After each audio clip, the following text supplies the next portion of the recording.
Hello, everyone, and thank you for joining us today. Welcome to MEGGER's Testing Tactics webinar series. Today's topic is medium voltage and high voltage circuit breaker testing beyond timing and travel measurements. My name is Michael Fleischer, and I'm the digital marketing specialist for MEGGER. I'll be acting as the moderator for today's presentation and supporting you on any technical issues or questions for our presenter. On the right side of your screen, you will see a control panel that looks similar to this one. You can submit questions at any time during the presentation by typing in the box highlighted in red, and I will read the questions out during the Q&A segment at the end of the webinar. Additionally, a certificate of attendance, copy of the presentation, and link to the recording of this webinar will be sent to all attendees in 2 business days. Our presenter today is Volney Naranjo, Senior Applications Engineer. Also, to assist with the question and answer session, we will have joining us Daniel Carreño, Applications Engineer. All right, let's go ahead and get started. Thank you so much for joining us today, Volney. Good morning, Michael, and to all the audience, and thanks for the introduction. Thanks for Daniel participating as a panelist. And today's topic, we're going to cover several aspects. We're not going to go in too much detail about the technical aspects. We're just going to do an introduction to the different things that you can do on a circuit breaker, medium voltage and high voltage circuit breaker, beyond the conventional timing and travel measurements on a circuit breaker. So the agenda that we have for today, we are going to talk about conventional circuit breaker testing. We're going to discuss the basics or how it operates and what you get from that test. And then we're going to discuss how to make this test safer and faster. There are some hazards that are involved with conventional timing, and there's a lot of procedures and activities to do to be able to do the test. So we're going to discuss how to make it safer and faster. Then we are going to discuss different tests that can be performed to obtain more information from the test and from the testing activity on a breaker, and some advanced techniques and other techniques to get to be able to test a breaker. Sometimes it's not that easy to test a breaker, so we're going to discuss that as well. And that's the agenda for today. Let's start with conventional circuit breaker testing. First of all, what breakers are we talking about? So we are talking about breakers that are classified or that work above 1 kV. So the very first one to think about is the typical metal-clad circuit breaker that I'm showing here in this picture. I'm showing the rear part of the breaker, a vacuum circuit breaker, 4160 probably. Then we have another, I think this is a vacuum circuit breaker, and it is installed in a distribution substation, probably 69 kilovolt or probably lower. Then we have here a bulk oil circuit breaker. There's a each phase has its own tank with a big volume of oil. These are not that common anymore.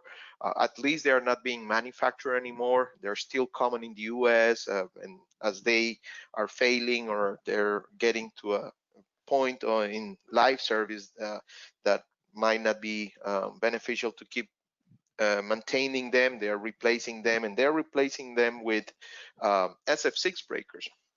There's also oil circuit breakers, low or minimum oil volume. I don't have a picture here. They're not common, that common in the US, but they look very similar to the SF6 live tank breakers. So here we have SF6 breakers, live tank to the left, dead tank to the right.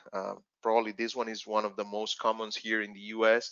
And then we have another big SF6 breaker, 500 kilovolts or probably higher, and independent pole operated, one mechanism for each phase. And in the world of the medium voltage and high voltage circuit breakers, we also have GIS substations, gas insulated. And of course, these ones have a circuit breaker as well, and it is subject to test as well. You can test these breakers and as any other electrical equipment or breakers especially, they may fail at certain points, so it's important to do maintenance testing. And in the GIS world, you also have medium voltage GIS substations, which are starting to be more and more common nowadays for distribution systems in like small facilities, industrial and things like that. So we are going to see different aspects related to these breakers or different tests that you can perform on all of these breakers. Second, well, what is a circuit breaker analyzer? Well, a circuit breaker analyzer is kind of um, an oscilloscope, a very advanced oscilloscope that you have several channels that will have input for analog signals or digital signals, and it also has a timer. So the basic principle of the operation of a circuit breaker analyzer, it will you will send or from the instrument you will send an operating command, or it will close a contact, and at the moment that the close or the signal is sent, the timer starts. And as soon as any of those analog channels, depend how you have program or set up the test plan, it will capture information, and at a certain point when something happens, the timer stops. So it's a very versatile equipment. It has multiple channels, and depending on what you have or what manufacturer you use, you will have more or less channels and more ability to perform all of these advanced tests that we're going to talk about today. So what is circuit breaker testing, or how do you do the test setup? How you set up the breaker for testing? So in this case, I'm showing a breaker. This is a dead tank circuit breaker. It is a independent pole operated breaker. So you have three mechanisms. This is the box or the control box for mechanism 1. This is 2. This is 3. And this other box here is the control box. So where all the interlocks and all the commands and everything is arrives and goes to the breaker. So so also here I'm showing that the breaker is I'm showing only one phase, current circulating through one phase. And the very first thing you need to do to run the test is open the breaker, because you need to connect to the terminals of the breaker. So you need to open the breaker and isolate that breaker. So breaker is open, and this is a very important aspect. Just keep this first part of this very first step of the procedure in mind for one of the other tests that we're going to discuss. This action is kind of wasting or letting go a lot of very good information, and that's why the first strip is developed or is a very good test to use. So first thing, you open the breaker. Second thing, the breaker has to be isolated. So if the breaker is in the surroundings of overhead lines next to other breakers, there's going to be a lot of induction, and there's going to be a lot of magnetic coupling, capacitive coupling, and the breaker has to be isolated to create a safe zone, and then the breaker has to be grounded on both ends. Both ends of the breaker have to be grounded. So at this point, you have already created a safe zone for testing, and everything or all the connections have to be done in this area to maintain the safety. We're going to talk more about that later on. Once you have the breaker in this condition, now you can go and connect the test instrument. So you take out your test instrument. The first thing, you ground the instrument. Another very important step in the procedure. And from that point on, you need to make connections from the instrument to the breaker. There's several things that you have to connect, or three main things to connect for a conventional timing and travel measurement. First of all, you need to control the breaker. These breakers that we're talking about, they do not operate on their own. They need an external command to operate. So the instrument, the test instrument, the circuit breaker analyzer is going to act as the simulation device of the external command. So the analyzer, the circuit breaker analyzer, is going to simulate the close, is going to simulate the trip command, and that's why you need to connect to the control box.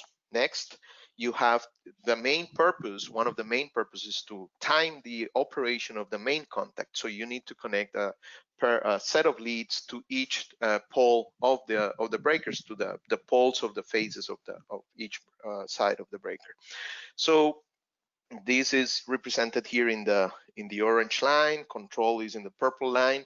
And then if you are measuring or going to get the travel or the motion of the breaker, you need to connect the transducer. So a very schematic representation here. In blue line, we are going to the control, or to the mechanism, the box that contains the mechanism of the breaker for this specific pole, and we are going to one of the channels of the circuit breaker analyzer. So these will replicate for the 3 phases in the breaker. And if you have a gang operated circuit breaker where you only have one mechanism, well, there will only be one connection of the blue lines here. So now you have your connections, all what you need for the conventional testing. And the next step is to unground one side of the breaker. And the reason to do this is because the way conventional timing is performed. Conventional timing is performed by continuity detection. So if the breaker operates and closes, these leads, these orange leads here, they are applying a small voltage, and depending on the manufacturer of the test instrument, you will have different ways to handle that signal, but in essence is a signal to applies a small voltage, and as soon as continuity is detected, that's when the breaker or the instrument detects the timing of or the operating time of the contact. And I think I went ahead of myself in the slides, but I have another slide showing that. So, but the main thing here is that continuity won't work if you have one of the sides grounded. Or both sides grounded, sorry. So you need to remove one of the grounds, and now you can see that when the breaker is open, this side of the breaker is going to be grounded through the test leads and through the instrument. So this creates a condition that might affect the readings, or might affect, or might be a safety hazard. So here is the breaker ready for testing, and as I was explaining, conventional timing works. The instrument will put a voltage here, and as soon as this breaker is closed, it closes the circuit, and current will circulate. And as soon as that current circulates, you can see, or you can calculate a resistance. So what conventional timers do is that they have a threshold set up or programmed, and whenever that threshold is met, then the software or the algorithms define the moment that the breaker closed or open. So in this case, I'm showing the graphic representation of a closing of a breaker, and you can see that the thin line means that the breaker was open, and at this instant, phase A close, B close, and C close. So, and that is determined by a resistance threshold. So that is conventional timing. What operations you do? Close, open, which are the 2 basic operations, and well, the rest of the operations are simulations of conditions that the breaker could be exposed to during real life operations. So close open is the representation or the simulation of a condition in which the breaker closes, but there's a fault in the line and the relay trips the breaker immediately, or there's a trip command as soon as the breaker closes. So and it's called trip free. The other 2 operations are basically the simulation of a reclose. So some breakers are set up, or they are built or installed to be able to have the ability of reclose the circuit, and they could be an independent pole operated reclose, like reclose on each phase, controlled separately, or it could be the 3-phase reclose. And the last one, the open close open, is basically a simulation of a reclose where the fault is still there. So depending on what the breaker is set up for and installed for, you would do these operations. The three mandatory operations are close, open, and close, open. And what you get? Well, you get, first of all, because you are connected to the control, you are connected to the coils, and you are sending commands to those coils to operate, you get the coil current. So this is the representation of the coil current. And then you would get another set of results.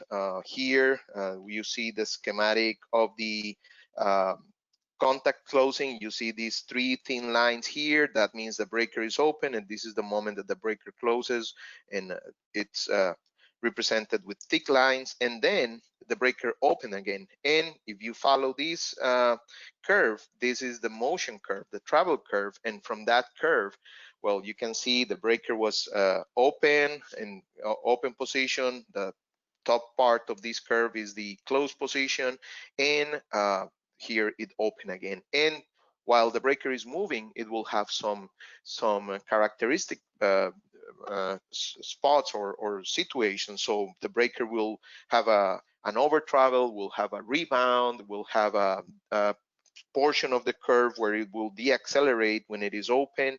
So all of these parameters can be calculated from these results. That's what you get from a conventional timing. And it's a lot of information, but there's more things that you can do in the breaker. There's more things that you can test, and more advanced tests. You can find more find information about the breaker with other tests, and that's what we are going to do. A quick overview, what you do with this timing and results. You compare the close and open time to the circuit breaker manufacturer manual. IEC provides some criteria to evaluate the difference between the poles or between phases and between the poles when you have more than one break per phase in the breaker. And also you would like to compare the if there's a pre-insertion resistor in the breaker, you want to know if the pre-insertion resistor is operating correctly in the times that are supposed to be working. And you may also want to connect the auxiliary contacts. I didn't show that, but you also can time the auxiliary contacts of the breaker, and especially if you have a breaker that has an XY relay, anti-pumping relay. And you may have situations in which the breaker is operating normally, or the breaker, one of the operations is slower or faster than the other one, or than expected.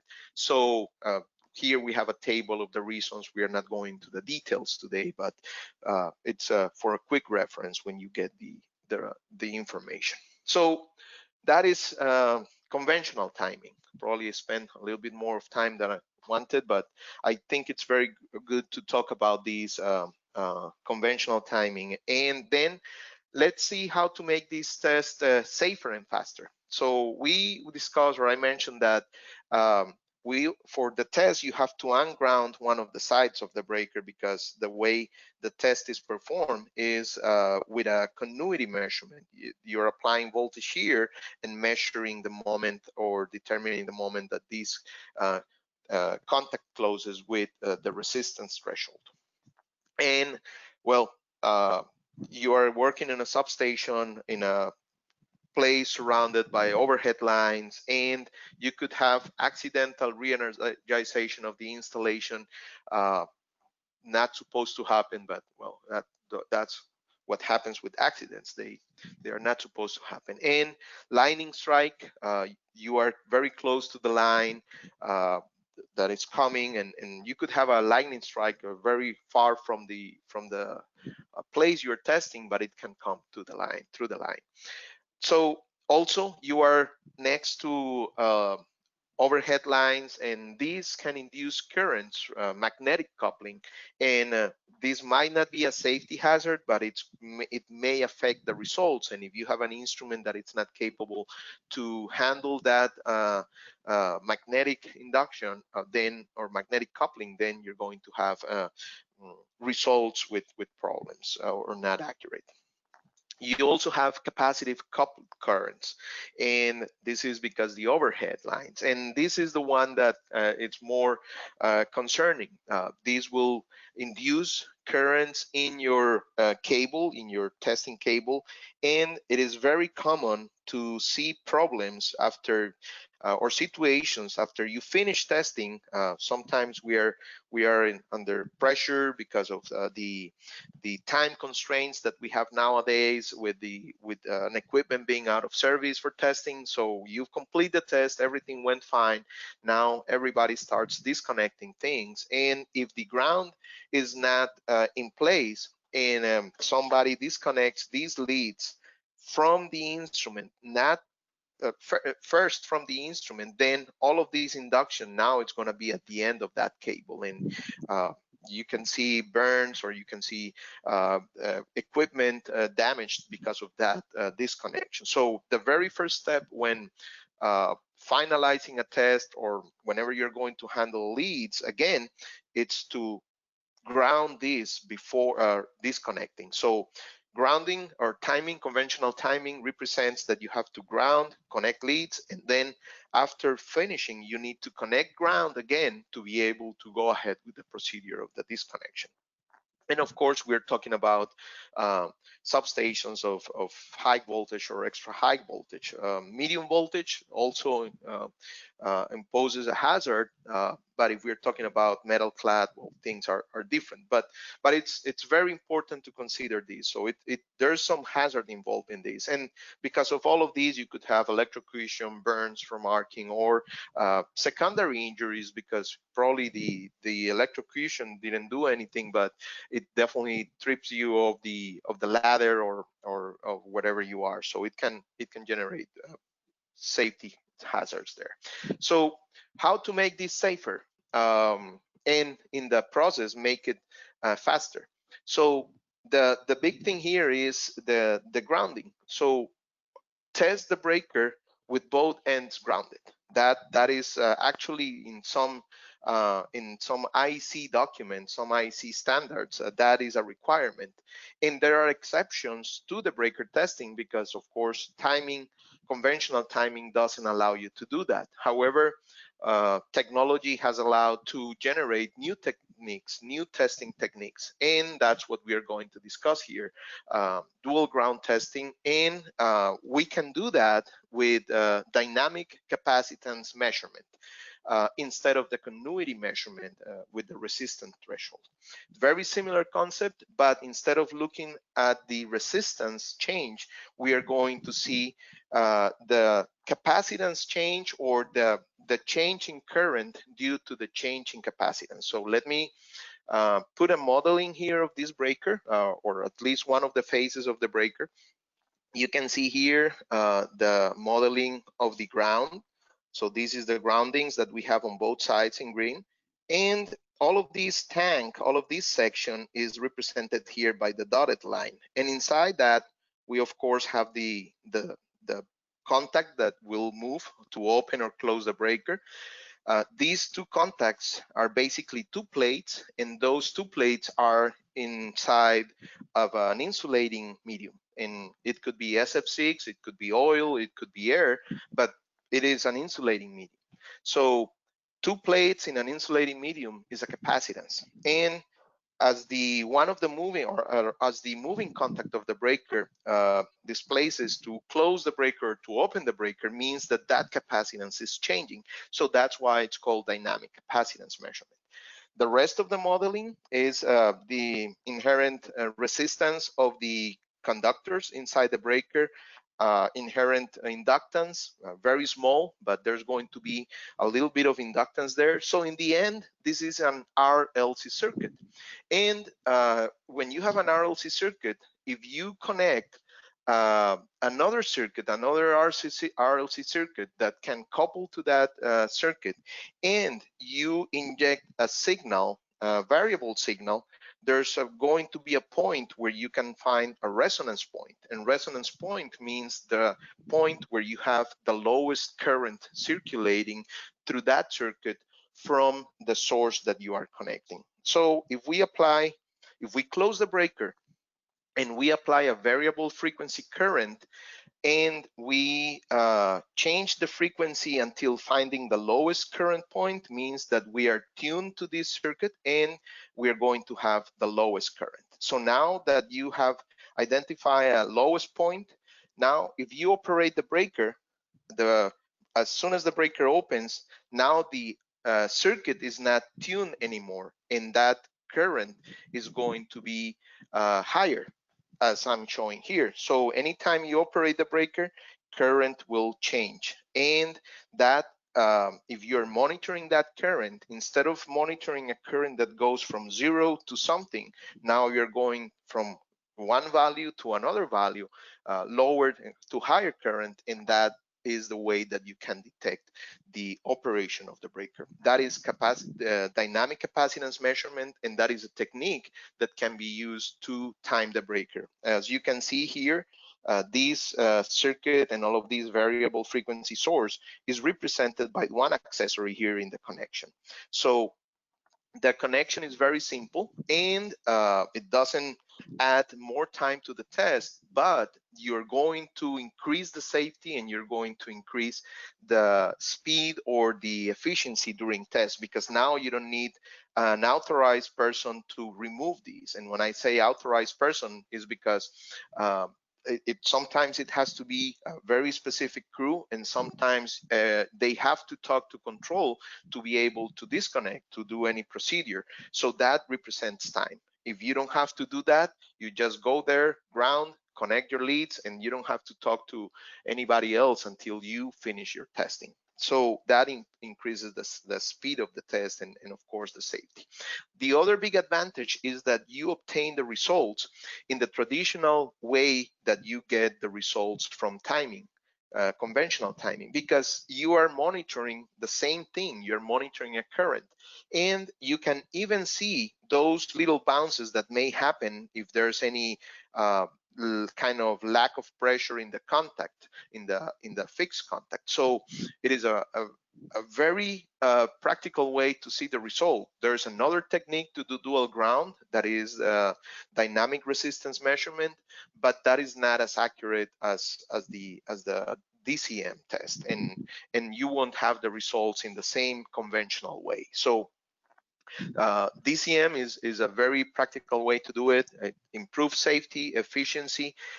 You don't have to do all of these steps when doing the testing, and the result is exactly the same. So there's no way you can say that this was done with capacitive or conventional testing, DCM or conventional testing. And the technique allows you to apply this for other situations. So there's more applications that you can test with this accessory or with this technique. First, generator circuit breakers. So disconnecting, you want always to have one side grounded, and having this side ungrounded is not the safest thing. Again, you could be, you are exposed to all of those situations. So the best thing is to have this side grounded. And disconnecting this generator, it's not the most efficient thing, or not the greatest activity you can do. It represents a lot. There's a lot of links there, and you need to connect, you need to torque those. Sometimes getting access to those links is very difficult, and it might represent a day worth of work. So to be able to test probably a 3-hour test, that you're going to spend one day prior to that and one day after the testing disconnecting and connecting back the generator. So not very fun to do. Also, GIS testing. You can test high voltage GIS with this technique. The challenge with the GIS substations or switchgear is that you don't have access to the terminals of the breaker. The only access is through the grounding points. And to be able to get access to that, you need to disconnect the grounding links. Again, not safe because the circuits next to that one that you're testing, it's going to have a lot of capacitive coupling with the point. So you are introducing a safety hazard. So with this DCM technique and one more accessory, you can test, and you can test very easily, very fast. And other difficult applications like a transformer, for example, sometimes you are going to be far from the breaker, and you can see here 25 meters, something around 75 feet. You might end up getting not very good results because of the distance and again, a grounding problem. So you can kind of not worry about the breaker being grounded with this technique. Okay, that is in regards to safer and faster testing. So really, we are doing the same conventional time or the same time test, timing and travel, but you are just doing it a different way to improve the safety and the efficiency of the test. Next one is first trip. So this is a diagnostic test. This is a test that is performed to get probably similar type of information that you get when you do conventional timing, but it's at a different moment. So let's see, why first trip? So the breaker, usually the life of a breaker is to remain close or remain in close operation for a very long period of time. Usually breakers do not operate that often unless they are in like a distribution circuit or something like that they need to reclose. But usually breakers remain in close position for months or even years. And well, this creates a situation in which the breaker gets might get a little bit rusty. It might be very well lubricated, but it is exposed to very harsh conditions, kind of constant high temperature or constant low temperature, or temperatures that change drastically from night to day, or it can be exposed to situation, a lot of contamination, so industrial facilities with a lot of dust, or substations in areas that it's windy and it blows a lot of dust. So all of these things can get into the mechanical elements of the breaker, and they can affect the lubrication or the condition of the metal. And I always do the comparison of these like you are driving a car for 8 hours. If you make a stop and you try to go and run, well, if you're young, you may be able to do that, but if you are not in good condition, you need to do a little bit of warm up. So that first operation, that first walk after so much time being in rest condition might not be or it shows your real condition actually. So when the breaker is prepared for conventional testing, this first operation happens, is the very first thing that happens, and it goes unmonitored. Nobody monitors these tests, and that's why I kind of ask to keep it in mind. The very first thing we do is open the breaker, and nobody is measuring that. That is called the first trip. And now that after you connect the leads and you're ready to test, now you probably have done 1 or 2 more operations in preparation for the test. Now the breaker improves. That is like the warm up, and now it's not anymore rusty, and the mechanical links and everything is going to be good. So the performance of the breaker when you do conventional timing shows very good, but in that very first trip, you could be discovering a lot of things that may not be critical now, but they are starting to show up. So first trip that was developed for that. It's a testing opportunity to measure the trip coil during the first operation of the breaker. So that is first trip. And the purpose is that, so it's we have this coil, and you can do first trip and first coil and first close as well to see the condition of the coil. So the idea or the purpose is to record the very first operation after a long period of rest. And the main purpose is also to collect or to record the coil current and the control voltage.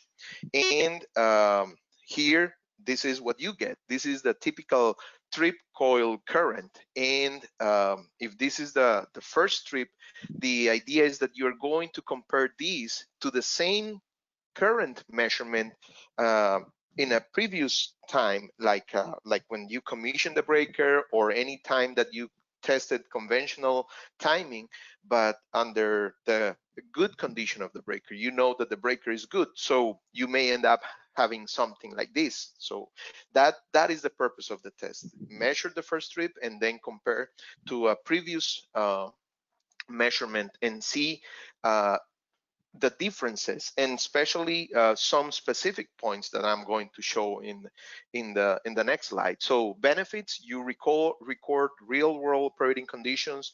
It's a very simple and fast connection. You just go to the control box. You're going to see that no operation goes unchecked, and you may not need to pull the breaker out of service. So what companies are doing is that they just perform first trip tests, and with the results of that first trip test, then they schedule the maintenance on the breakers that they see that are starting to have some problems from this test. So this is a test that is used to prioritize the actual maintenance testing, conventional testing, and other things in the breaker.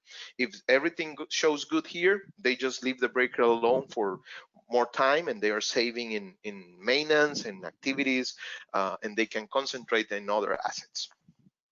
So testing setup, and I have testing setup 1, in which we are only recording the first trip and the control voltage. There's another one that you can get more information, and you can even time the breaker. So let's go with the first one first. So here I changed the breaker. It's a SF6 breaker, gang operated, dead tank, and again, we connect only to the control box. So I'm highlighting here where you are going to be doing the connections. And well, you look into the connection to the control circuit. You look for the trip coil. In this case, we see that trip coil. Where's my pointer? Here. So 52T is the trip coil.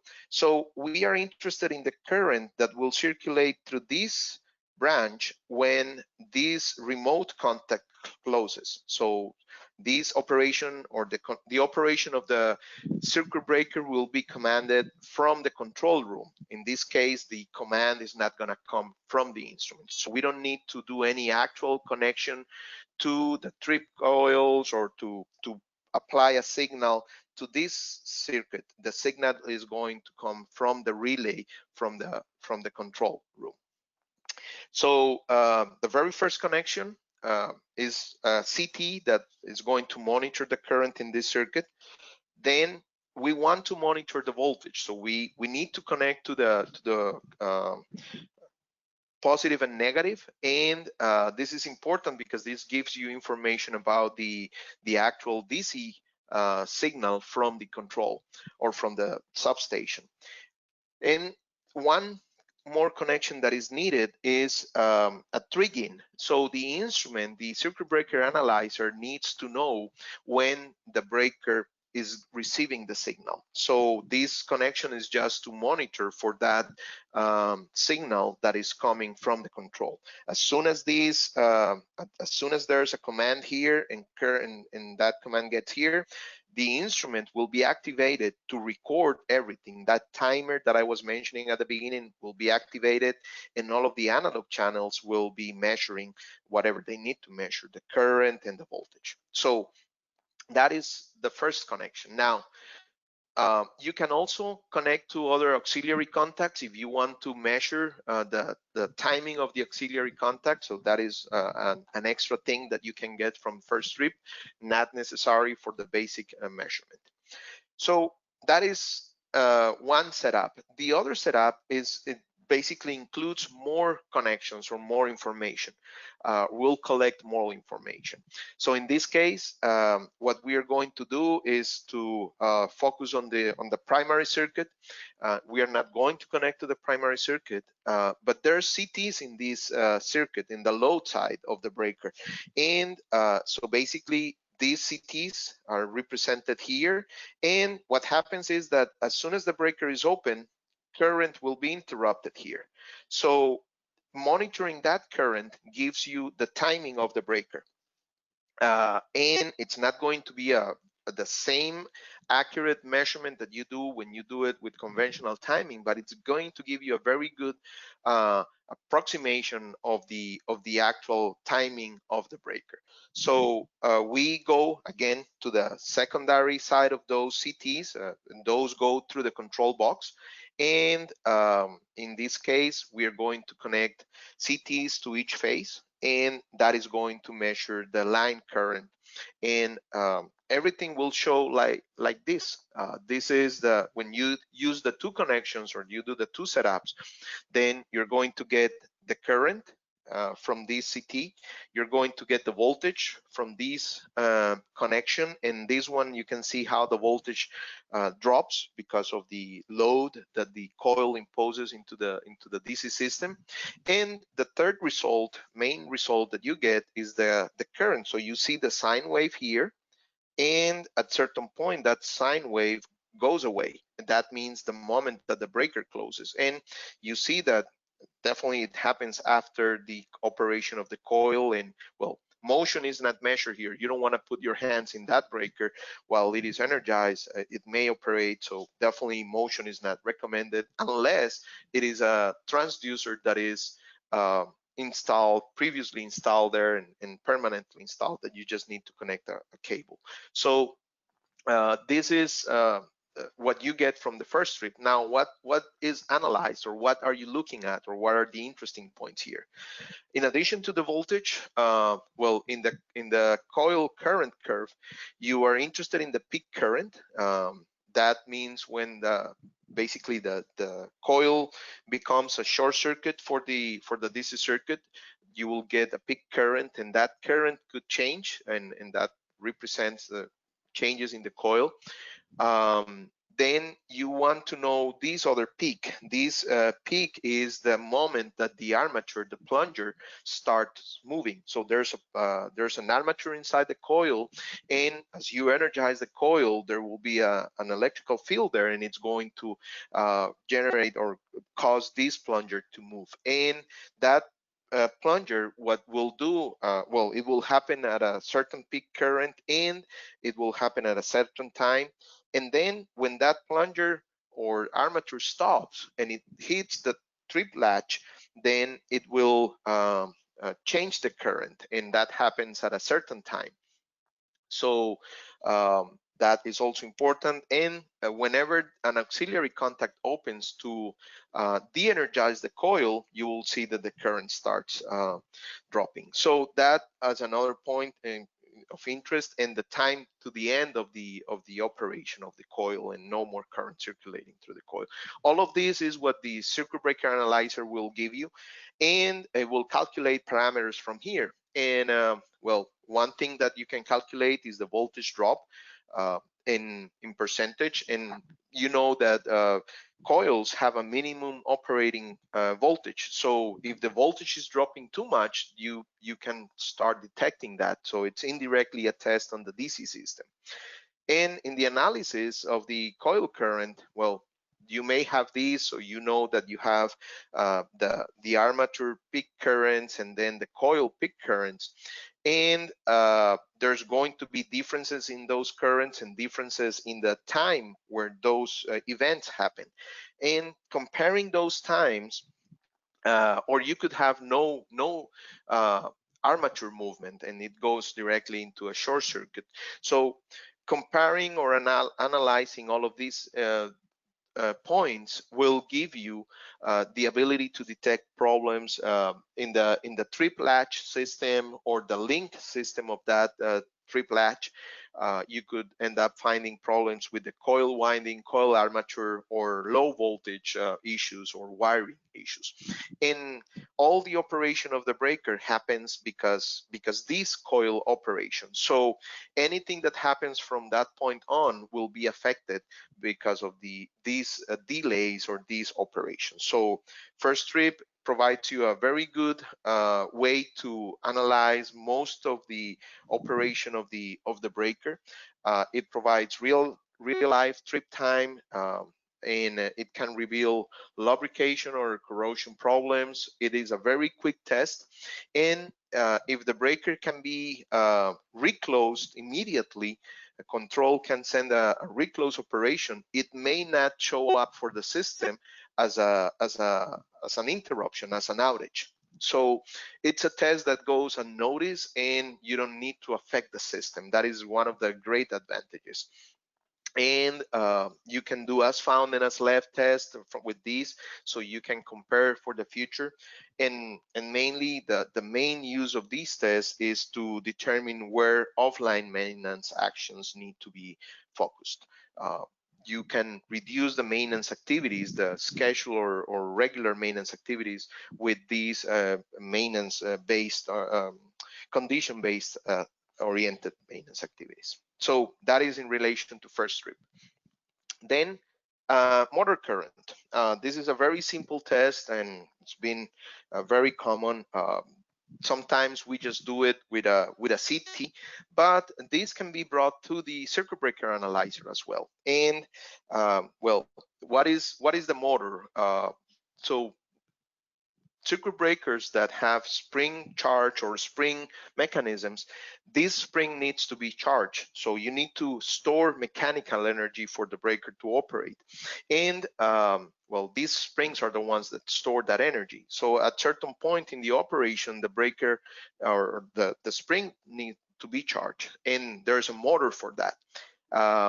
This motor is fed from the internal power supply of the substation, and any malfunction in the mechanism that is coupled to this motor will affect how the current of the motor looks. So if the mechanism is getting stiff, or there's a problem with the springs, you're going to have some changes in the current. So again, it's something that you can compare. You can look into historic current measurements, and you can determine early detection of issues with the spring.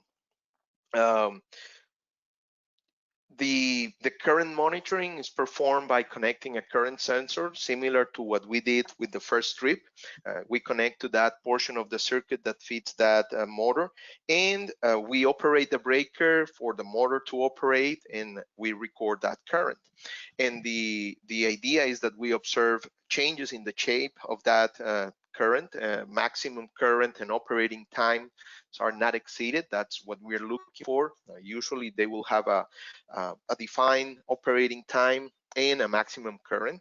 So here we have the graph showing the inrush current of the motor in blue, or the current of the motor in blue, and then we see the inrush current, and then it comes down and it starts compressing the spring. Of course, the current level increases, and at certain point it finishes, and the mechanism releases the latch and the motor stops. And we are also monitoring the voltage here, and we are getting the difference. So in this case, this motor took 13.5 seconds to charge. And then you want to compare these to whatever you have as a reference. Motor peak, if the motor current is too high, or the motor charging time is too long, it could be indication that the charging mechanism requires a more force than normal. So something is affecting the mechanism. So you could start looking into some maintenance activities in the future for that. You could be missing lubrication there. Or if the current peak is low, means that the spring might not be as strong as before, and it could be broken or fatigued. So just from the current measurement, you can get a lot of information on a motor. This is also something that is used for load tap changers in transformers. Totally different topic, but it's exactly the same concept. You're looking into things that could affect the operation of the motor, and of course they are related to whatever they are coupled to. So that was in relation to motor current. The next one is called dynamic resistance measurement. This is something else that you can do with breakers, and this one is more oriented to SF6 breakers. SF6 breakers, the contact system, the contact where current passes through when the breaker closes, the moving and fixed contact is composed of actually two elements. The main contact, the one that is going to carry the main current or the current that passes through the breaker, but that contact is in parallel with another contact that is called the arcing contact.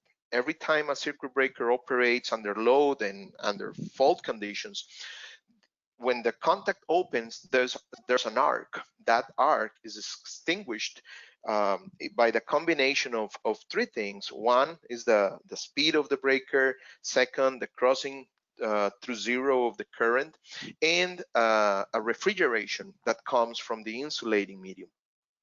But the arc still happens, and the idea with this arcing contact is that the main contact doesn't suffer from that and doesn't get deteriorated. So in this case, we are seeing here the cross section. This section here is the main fixed contact. The other one here is the moving main contact. And here we have the fixed arcing contact and the moving arcing contact here. And we can see main contact here, moving contact, sorry, fixed contact, then main moving contact here. And this rod here is the arcing contact, the fixed arcing contact. And inside this nozzle is the moving arcing contact. So and you can see here from this representation that the arcing contact is longer than the main contact. So what happens is that during the operation of the breaker, the current is flowing through these through contacts in parallel. Now, the resistance of the arcing contact is much higher than the main contact. So in reality, current circulates through the main contact under regular operation. When the breaker starts opening, at certain point, the main contact opens, but the arcing contact does not open yet. So all the current is transferred to the arcing contact. And then the next step of the operation is that the arcing contact opens, and now all the arc is going to happen here. So in the end, what happens is that these two arcing contacts, the fixed and the moving arcing contact, will deteriorate, will erode with time. And there might be situations in which that contact needs to be replaced. To the right of the slide, you see a graph from one of the manufacturers where they show two different types of their breakers, and you can see how many operations will have the life of that contact under short circuit conditions. So you could have, if you have an interrupting current of, I don't know, 10 kiloamps, then that represents 500 operations or so. Or if you have 20 kiloamps, sorry, 40 kiloamps, you may have only 20 operations. Now, operations under fault or current or short circuit conditions are not going to be always the same.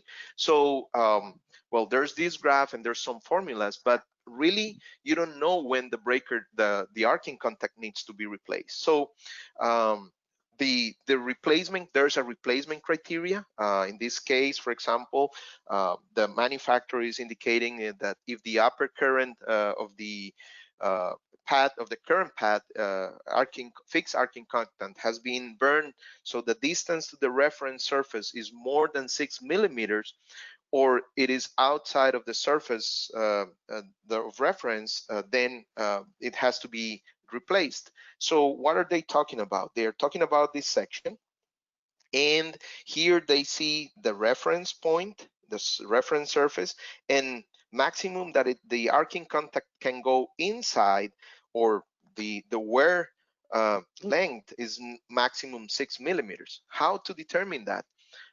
well, the easiest way is with a visual inspection, but visual inspection is not, it's not very good because, well, that means a major maintenance on the breaker.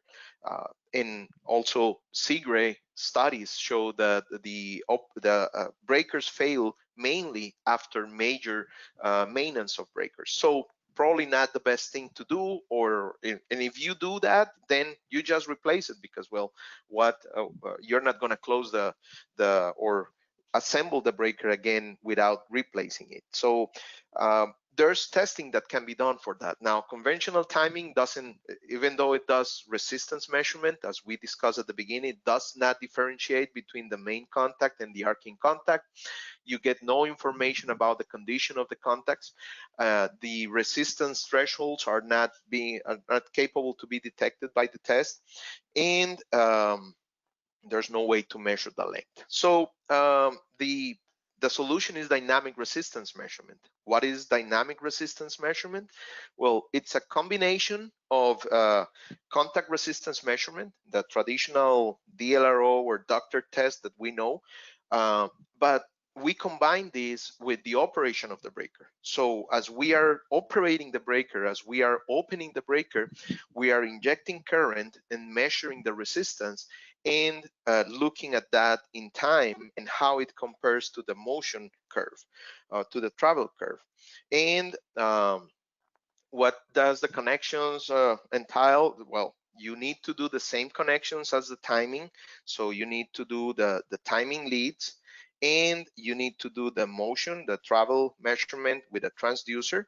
You of course need to control the breaker, and you need to add one accessory. Now you need a current source, capable to inject somewhere around the 100 amps or even higher to be able to get a good resistance measurement.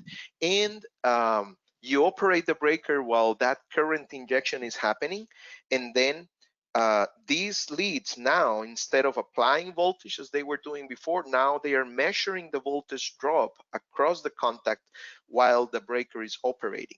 So when you do that, and as I mentioned before, you can do this test, or this test, you can do it with both end grounded, and you can also see the timing of the breaker, but it's not the best approach. Then what you get is this. This is the result that you get. You get the travel curve here. You see the breaker is closed, and at certain point it starts moving because the coil already actuated, and then the travel go to the open position. While you're doing that, you're injecting current, constant current injection, and this is the result of that voltage drop because of the current. So now you see the resistance. So resistance is very steady here, corresponds to the motion of the breaker. Breaker is not moving, and then at certain point starts moving. This point is where the breaker opens, and the main contact opens. So you see a change in resistance. Then this is the length of the arcing contact, and then this is the moment when that arcing contact opens. So if you transpose or bring this length here to the motion curve, you can calculate the length of the arcing contact. So you are doing actually a measurement of the length of the arcing contact indirectly with an electrical test. Here we see a measurement before and after short circuit. So you can see that this is before the sorry, my bad here. You can see here that the breaker was measured when it was in new condition, and the length is 15.47 millimeters. Then after some operations with short circuits, then the length is 7.07 millimeters. So a difference of 8.4 millimeters. Definitely the arcing contact wears and it reduces the length, and at certain point is going to be the same length or at the same level as the main contact, and at that point the main contact starts suffering. So no, you can avoid that. This is when the breaker is open, you can see a spare in the worn contact, and you can see the difference here. Very small difference, but it's significant, and you can see that just a reduction of 6 millimeters from a reference point, as one of the manufacturers shows, is critical. Then I have 2 more tests to go. I'm a little bit on the edge of the time, but well, these are not going to take too much time. So the next one is medium voltage GIS breaker testing. So as I mentioned before, what is characteristic of any GIS switchgear or gas insulated switchgear is that there's no access to the terminals, because everything is insulated, everything is covered, and you don't have access to actual terminals of the breaker, and then testing becomes difficult. You would have to disassemble something to be able to test. And I already made reference to the high voltage GIS. Now we are talking about medium voltage gas insulated switchgear. So as per IEEE, they are classified, or they belong to the area, or they cover the area 1 to 52 kilovolts. There's a standard for these GISs, these medium voltage switchgears. It's IEEE C37.20.9. And most typical installations go from 12 to 38 kilovolts typical. They are installed in large cities, below casinos, dense power areas, industrial installations, basically where you don't have real estate and you need small equipment to be able to have a good insulation system. So they put GIS in those. But then you get the challenge that you have no access to the breaker. They are compact in nature, and the primary components are not accessible. And the best chance that you have is underneath the switchgear where the cables access, but in that case you will need to disconnect. So really not feasible for conventional timing without not disassembling the switchgear. So probably not something that you need that often, but for commissioning purposes and for troubleshooting purposes, you may want to do that. So these pieces of equipment, or these switchgear, they have means to, because there's also no visual line to determine if the breaker is open, to confirm visually if it is open or not, other than just the mechanical flag.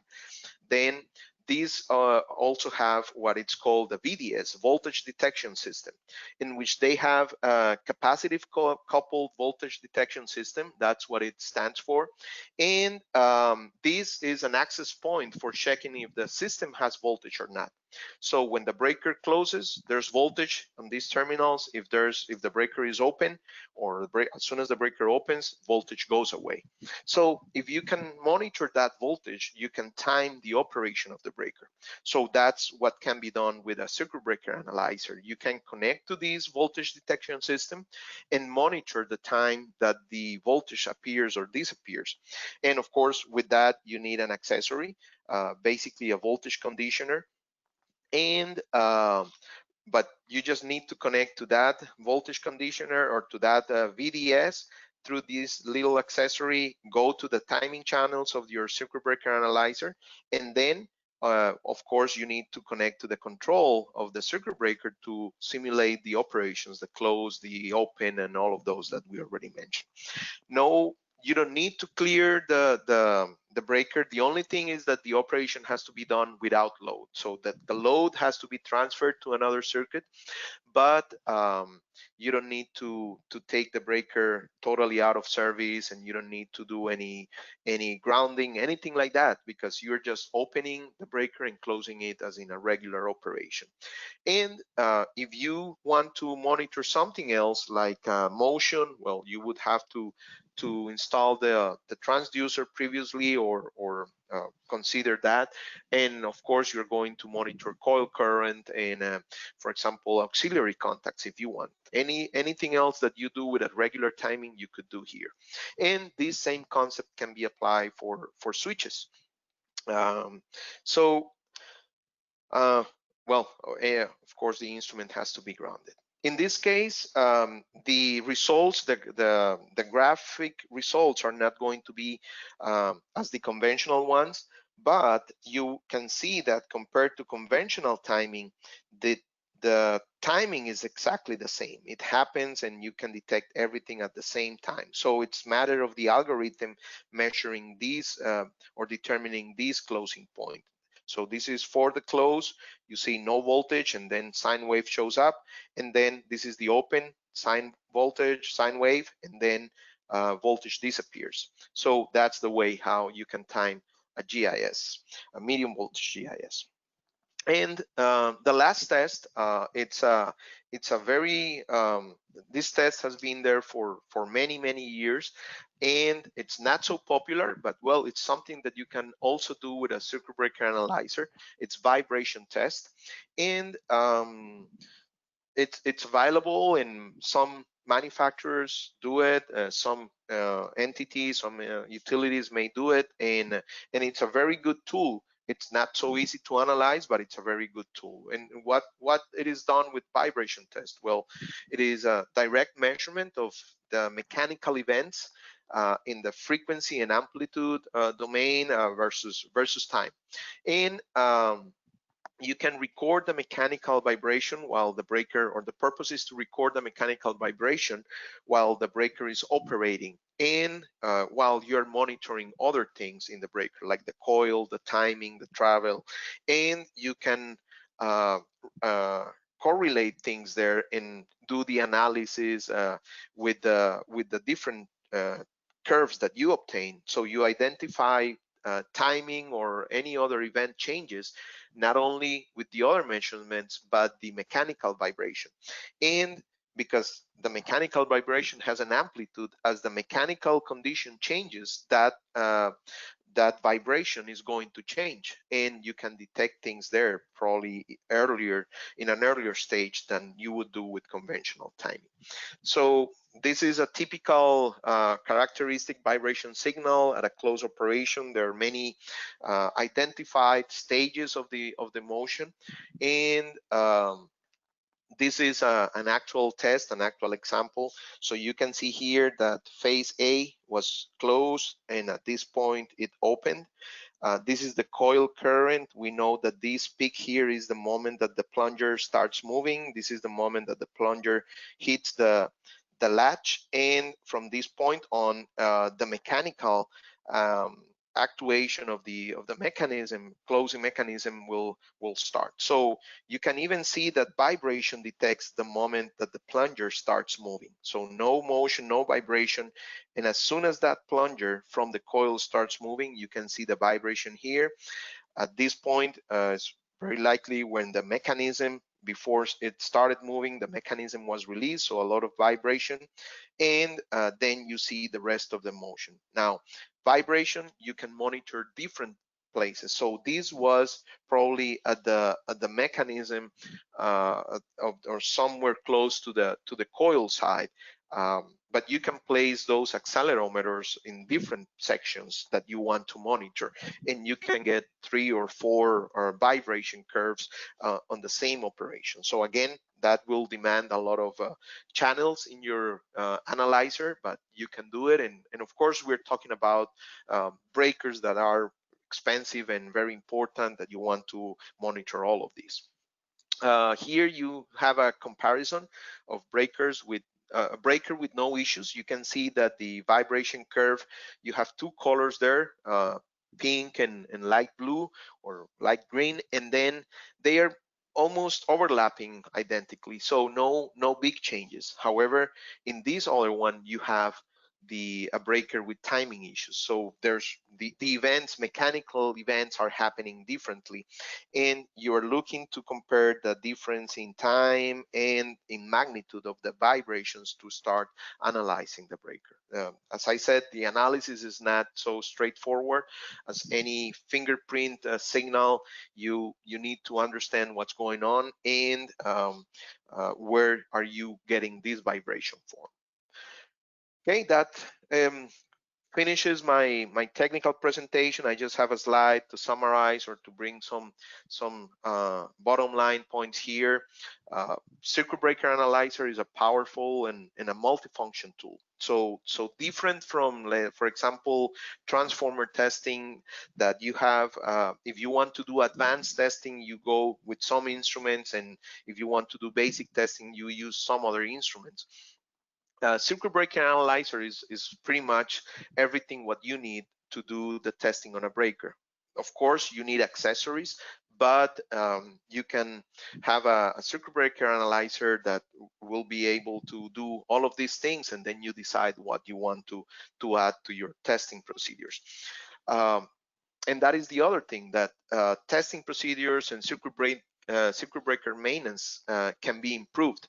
And my main point here is that probably timing, conventional timing and travel measurement may not be the best approach for you. You may have breakers that you would be better doing dynamic resistance measurement, or you may have breakers that are difficult to test, so you may think on something else than regular timing, and this will save you time and all and activities during the maintenance. And definitely circuit breaker testing can be performed safer and faster. That is very important. There are many utilities that are looking at this right now because they don't have time to have a circuit out of service, or they need to improve safety because someone's already have an incident, or they want to avoid an incident, and this is a way to do it. These tests are anytime circuit breaker requires preparation and requires accessory. That's a reality in circuit breaker testing. And well, the important is to be prepared, to know what you want to do. And once the breaker fleet is the same for a particular company, so you know what accessories you need, and especially for the travel measurement, you can define that in advance, and that won't be a problem anymore. And well, circuit breaker testing is a very comprehensive test. As you can see, even from the conventional timing, you get a lot of information. You get information from the coil, from the contacts, and from the mechanism. And adding, for example, motor current, you will make it more and more comprehensive test, and you get a lot of information, and individual components can be analyzed.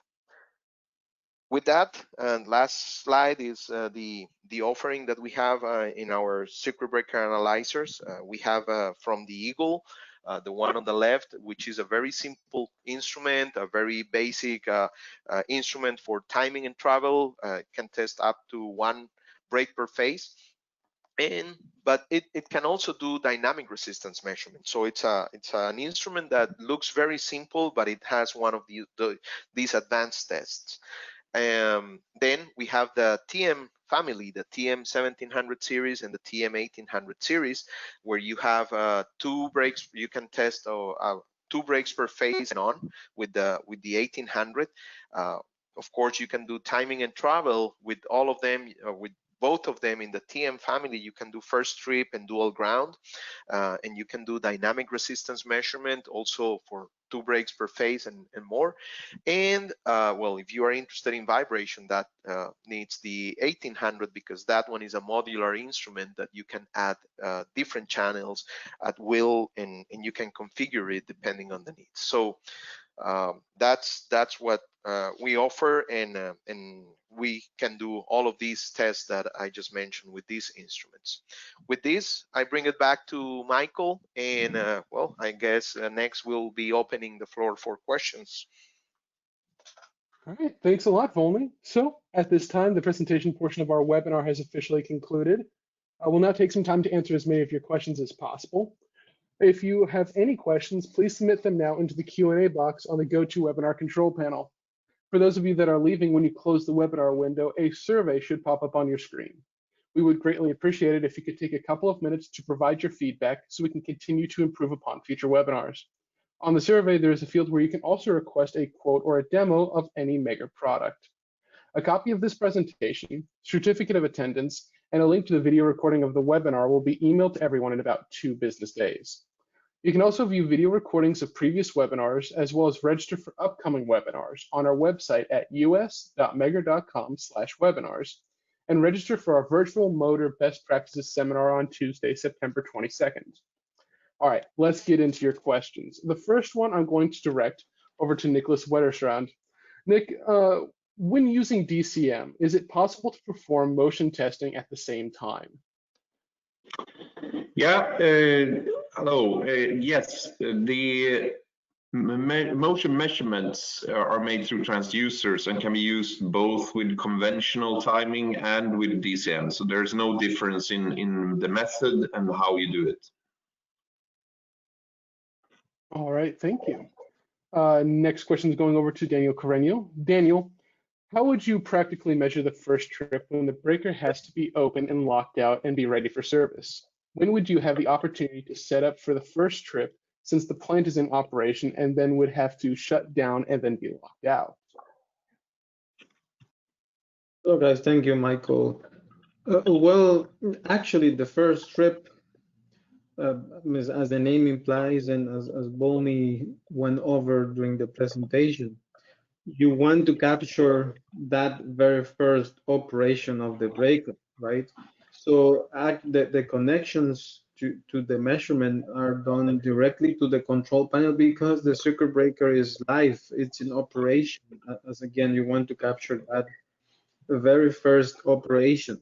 So the breaker does not have to be open for even, I mean, then if you do that, you miss the first trip of the circuit breakers. Again, the connections are made to a live circuit, and that is why the connections are limited to the control panel.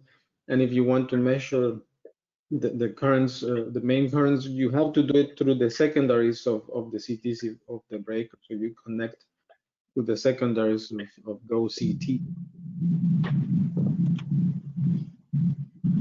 All right, thanks, Daniel. Next over to Nicholas. What is the difference between DRM and DCM for dual ground testing? All right, I'll try to explain that. First, can I ask, is it possible for me to share a presentation or no at this point? Sure, I can send you control right now if you are ready for it. Yeah. There we are. Good. So I hope this is up to the screen now. Yep, we are good to go. Okay. So it was actually covered a bit in the presentation, but just to go through it very quickly. So dynamic resistance measurement is, as it says in the name, that you measuring the resistance over time, so through an operation. And this was a method that we introduced to the market way back in the 90s. And as Volney have explained, it's made for a primary function to test the arcing contact length. At the same time, at that early stages, we also realized that you can do timing, both conventional and both sides grounded with this method. However, it has a few limitations, which I will cover in a few slides. The dynamic capacitance measurement, or the DCM, that is something that we invented later, and it's only for timing and dedicated for that, and it's much more accurate, and that's where we released this method of testing with both sides ground, or dual ground as we call it. It's a lighter and simpler solution, and it works on all different kind of breakers without limitations. So I will skip through a few slides. You already saw how the technology works for the DCM, and I walk through to the DRM. We did talk to this as well. So it's simply a resistance measurement when you do it over time. And you get something, this is an ideal graph, but anyhow, you get something that looks like a trace that's going down like this, the resistance changes. So when the ground loop is only connected, so this means an open breaker, you might have something like 3 milliohms. Then you will have the arcing contact, which is a small step down in resistance, since the arcing contact itself, it varies a lot, but it could be like 1, 2, 3 milliohms itself. And then the step down here is very low, and then it's relatively easy to see when the contact closes. However, in the standard, it's referred to that the closing time is when the first metal contact touch is appearing, which is actually this point, not this point, which is very easy to detect.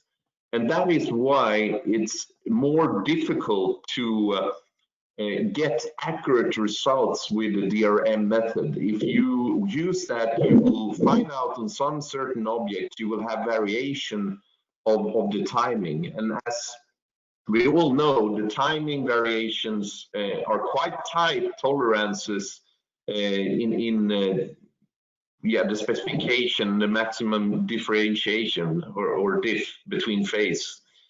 So then you eat a lot of this timing, so to speak, with this inaccurate measurement, and that is of course not good.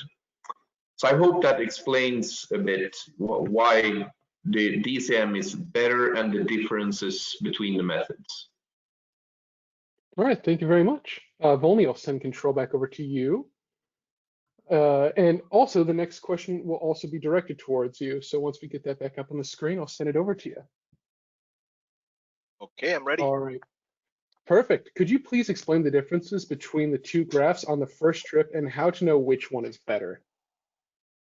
Okay, well, we definitely have a lot of slides on that, but I don't want to spend too much time. I just want to concentrate on this conceptual slide. And the purpose, there's no like a reference, or the main reference will be the commissioning test. Let's say when the breaker is in perfect condition and when the coil current is ideal, or when it doesn't have any mechanical restriction and the breaker is totally new.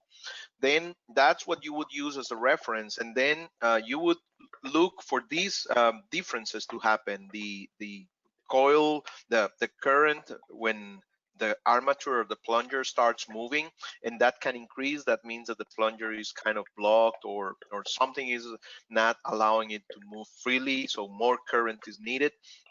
And then if that is happening, you will have more or a difference in time for that plunger to go to the end of the travel of that plunger. And of course, that may also generate a delay here. Now, there could be situations in which you don't have a delay here, you have just a delay in this side. And that's when you do the comparison of the times, and that will give you some indications of the trip latch, the coil winding, different issues that could be happening with the different elements in the circuit. So these the differences will be introduced by the mechanical characteristics of the condition, or the mechanical condition of the breaker at the moment of testing, and that's what you are trying to find out from the comparison with a commissioning test, or a test that you know is under very good condition of the breaker. Thank you, Volney. Next, I'll send it over to Daniel. Daniel, when carrying out a first trip test, is it possible to arm the test set and leave the area before the breaker is actually operated?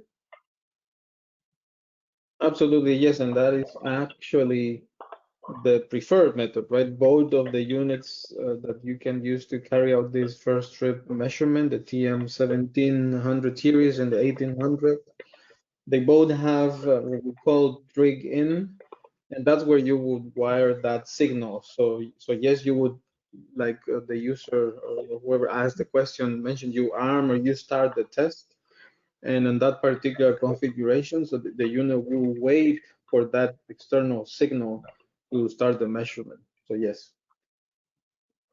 All right, thank you, Daniel. Next, over to Nicholas. Does breaker open time include arcing contact open time? If so, is the breaker open time shorter or longer? Yeah, thank you for the question. It's as I explained from the previous graph, the arcing contact, if that's available in SF6 breakers, that is included in the timing. So it's the timing is defined from when you have the first contact touch or when you have the last separation, and that is including the arcing contact. Okay, thanks. Next over to Volney. When we need to test the CB, does it depend on specific signs or time? Because you mentioned the CB may become closed for months or even years.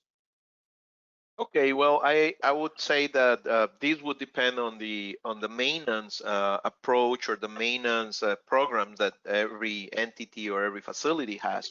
So some people or some entities will go by maintenance, scheduled maintenance, no matter what, and they would do testing every 5 years, every 2 years. Or it depends on internal policies or procedures.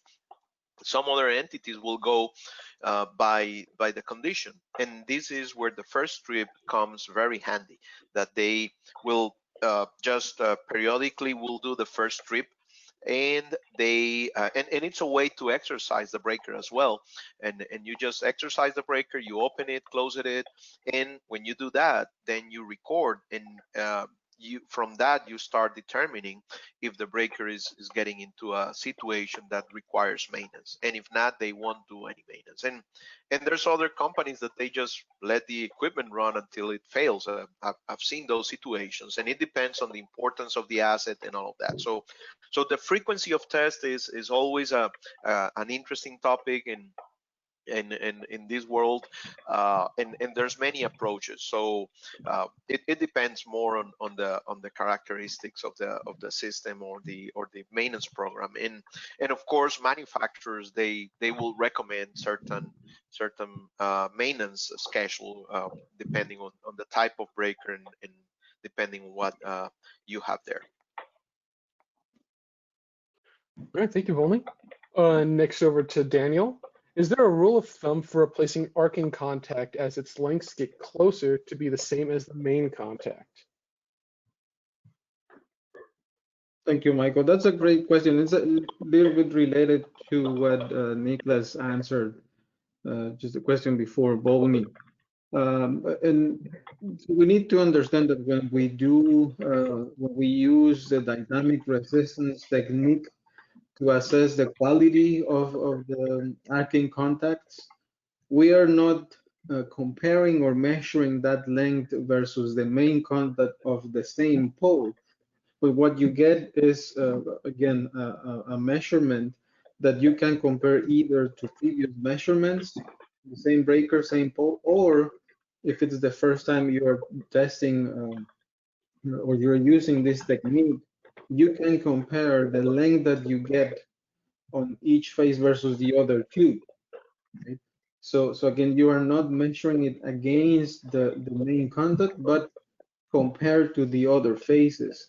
In terms of, okay, you get the results, you get the measurements for each phase.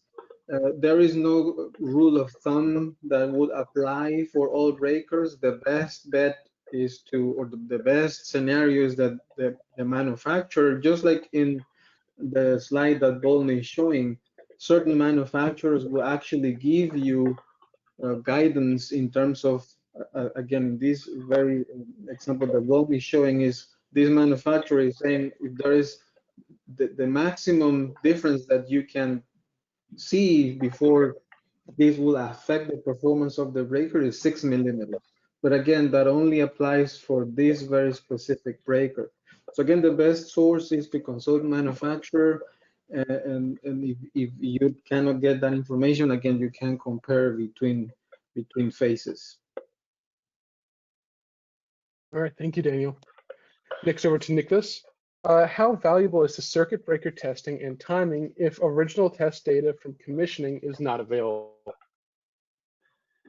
Yeah, thank you. This is a very common question, and you get arguments all day around if it's valuable or not, and it is valuable for sure. Even though of course, in an optimal situation, it's always better to have something to refer to and compare to see differences and trend over time. It is still valuable to measure if you don't have any previous data, because you will probably be able to find something around from the manufacturer, some guidance what is specified for this breaker and a timing interval, and you can always compare to that. And if that is not available, you probably have sister units, or you can compare the phases at least. So there are values with measuring a completely unknown object. You will get information anyhow, and can judge if it's healthy enough to stay in service or if it needs some overhaul. All right, thank you. Next over to Volney. Is DRM required only for SF6CB and not for VCB? Yes, VCV or vacuum circuit breakers, I guess, is the question. You want the contact is designed different. Vacuum circuit breakers, they do not have these contact that swipes or wipes inside another contact. Vacuum circuit breakers are basically two discs that are compressed, or they touch, or they go together, and there's a mechanism that compresses those two contacts. So there's not going to be a displacement of one contact inside the other one. So dynamic resistance measurement is not going to work here.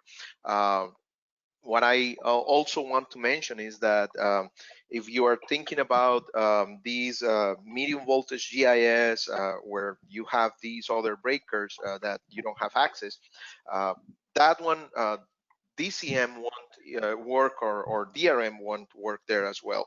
You just need to detect the voltage coming or disappearing or showing up.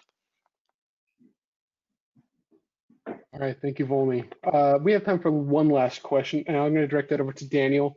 Daniel, is it possible to test SRM or DRM with both sides grounded? If yes, how accurate is it compared to one side grounded? Yes, you can use this method with both sides grounded. And how accurate, and would you need an extra accessory like a CT? Like I think Volney showed a slide